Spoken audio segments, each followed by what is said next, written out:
तर रामराम मंडळी, कलर्स मराठीच्या इंस्टाग्राम पेजवर सध्या एक नवीन प्रोमो पोस्ट करण्यात आला आहे। यामध्ये जान्हवीला भेटायला तब्बल 60 दिवसानंतर तिचे पती किरण आणि तिचा मुलगा ईशान हे आलेले होते।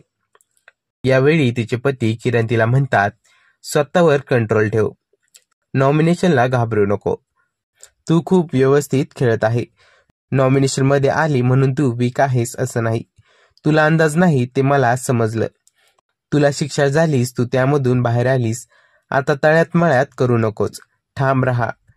यावर जान्हवी म्हणते, बाकी सगळे याआधी अनेकदा नॉमिनेट झाले आहेत, मी एकदाच आलीये, त्यामुळे मला अंदाज नाहीये, आता माझा स्वतःवर कंट्रोल आहे आणि मी ठामही आहे, आता मी नॉमिनेट झाले आहे तर प्रेक्षकांना मी आवडते की नाही याची मला फक्त भीती आहे, मी एकतर मागे कोणाला कशी बोलले याची मला भीती वाटत आहे।